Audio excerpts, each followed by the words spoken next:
Hi, welcome back to my channel. My name is Heather, and on this channel I talk about books, social justice, and history. And today, I'm so excited, we're talking about some of my favorite books of all time. The only books I've ever given 5-star reviews.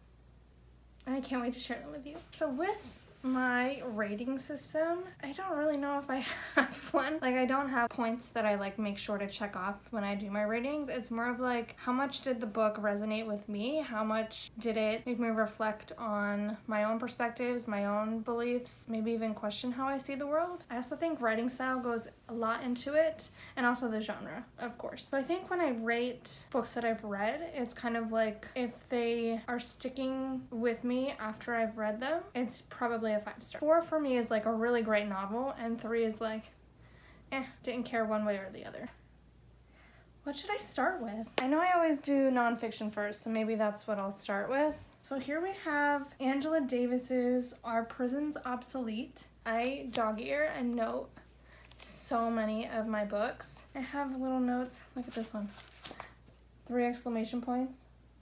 It's essentially an argument to get rid of prisons, to imagine what a world without prison could look like. It's a super quick read. It is 115 pages. It talks about reimagining what justice means, and I think about this a lot in some of my domestic violence work, that justice for each individual survivor looks differently, right? It got the wheels turning on reimagining justice and what our society could look like if we pursued other avenues to eliminate harm. It's a great introduction book into Angela Davis's work, into what abolition is, and I would definitely recommend it to anyone looking to learn more about abolition. You know, even if you're unsure about abolition, I feel like, why not read it and check it out, you know? Next is one of my absolute favorite books. I just read this one. This is The Country Under My Skin by Gioconda Belli. This is a memoir. I love this book so much. I loved reading about a revolutionary woman. When I was in undergrad, I was pursuing a Latin American Studies minor, and all my professors except for one were men, and we learned about revolutions from the male perspective, the men who are on the front lines, but we'd never learned about the women who were in the movement and what that looked like for a woman, especially in a society that is very patriarchal. This book outlines Gioconda's relationships that she's had over the course of her life and how they mirror the revolutionary movement within Nicaragua. You see throughout her relationship, she becomes more and more herself and standing up for what she believes she deserves. This was just a really necessary perspective into the lives of revolutionary women. So next we have Making Livable Worlds, Afro-Puerto Rican Women Building Environmental Justice by Hilda Llorens. I have literally dog-eared every other page. It was so interesting to read a decolonized ethnography. It talks about Black Puerto Rican women in the southeastern part of Puerto Rico who are fighting for environmental justice and the strategies that they use to fight oppressive systems in their cities, regions, and how mutual systems of support and aid really come into play and how essential they are to survival. And I just really love this book.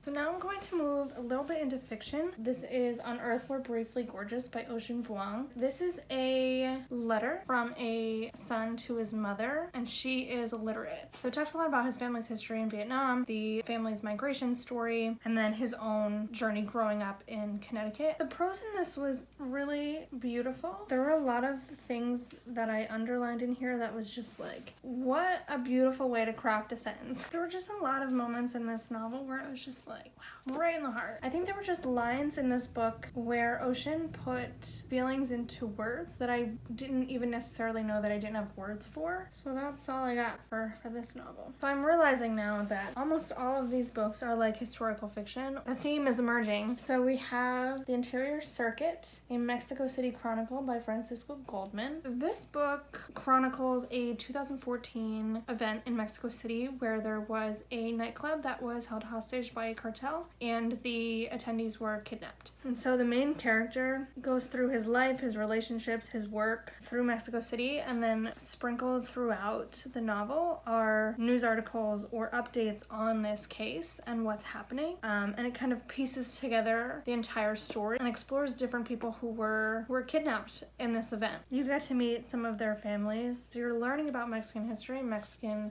current events as you're reading the novel, and you're getting a snapshot of history of what it was like to be in Mexico City during this period where cartels were, really involved in local politics and how the city is run. And so you're kind of getting tangled up all in that web as well while you read.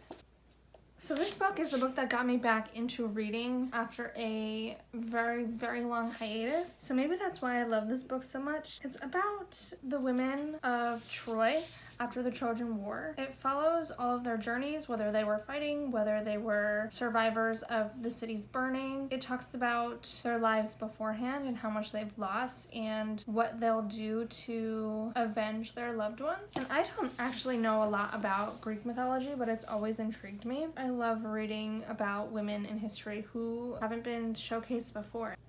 Next, so I'm gonna go with Salt Houses by Hala Alian. This book really just hit me in my feelings. It talks about the legacies of generational trauma and memory, identity to a place that's being actively colonized, which is where I feel Palestine and Puerto Rico have a lot in common. I follow this one family and it kind of has this ominous beginning, and then you go right into all of it and you follow people of this one family, mostly women, through their lives. It just questions a lot of what is identity when we are not home? What does it mean to miss a place that you've never been to? And what does it mean to remember that place if you haven't been there, or if you haven't been back in a long time, or if you can't go back ever again? What does it mean to miss that place and to know that place and to be from that place? I love this book. Okay, before I get to my favorite book of all time, I'm going to highlight In the Time of the Butterflies by Julia Alvarez. This book I have on Goodreads and Storygraph as 4 stars, but I think about this book multiple times a week. So to me, I feel like that's not a 4-star book. That is a 5-star book if I'm constantly thinking about it. But this book follows 4 women, 3 who are killed by the Trujillo dictatorship in Dominican Republic, and the story is told by their surviving sister. It is a fictionalized account of real women. The Mirabal sisters were real women in the Dominican Republic who led a movement against dictatorship, and they were killed because of it. We're learning about these women who had such a huge role in the insurgency movement against the dictatorship. As we know, I love a book about revolutionary women. Definitely, even though I've only marked it 4 stars, it's definitely a 5 because I think about it all the time.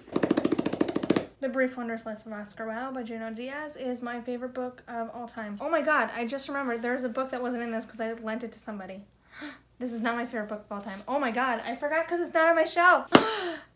Okay, I'm going to talk about this. It is a big book. This book, I read this book in undergrad. It was assigned to me, and the book was assigned over the course of a month or a month and a half, and I read this book in 2 days. I couldn't believe that this book existed, and the writing style was just something I've never read before. It has footnotes. The Mirabal sisters are right there in a footnote. This book just brings in Dominican history into the novel. So the novel is about one young guy, Oscar Wilde. He's super uncool, doesn't have any friends, super nerdy, and all he wants is to fall in love. But there's this Dominican curse. It follows the course of Oscar's family and how it has weaved through the generations. It's one of my absolute favorites, and it was my favorite until I read Homegoing by Yagi Yassi. I lent it to my mother, which is why I don't have it here to show you. That book for me was so powerful in seeing the generations of oppression and violence that has been impacting Black people, and it just showed all the different lives and paths that could and probably have happened because of the lives of the people before them and what has happened to them and their lineage. I thought the writing was beautiful. I loved the ending and how there was this gorgeous moment of happiness and peace and a homegoing, if I can say that. I've lent it out to people in my life because I want them to read it because it's just such a powerful novel. Okay, those are all of my favorite books. I hope you read some of them, and if you do, please let me know because these books just mean a lot to me and I'd love to hear your thoughts. So if you like this video, please give it a thumbs up, hit the notifications bell, and please subscribe. Once again, my name is Heather. Thank you so much for watching, and I will see you next Saturday. Bye.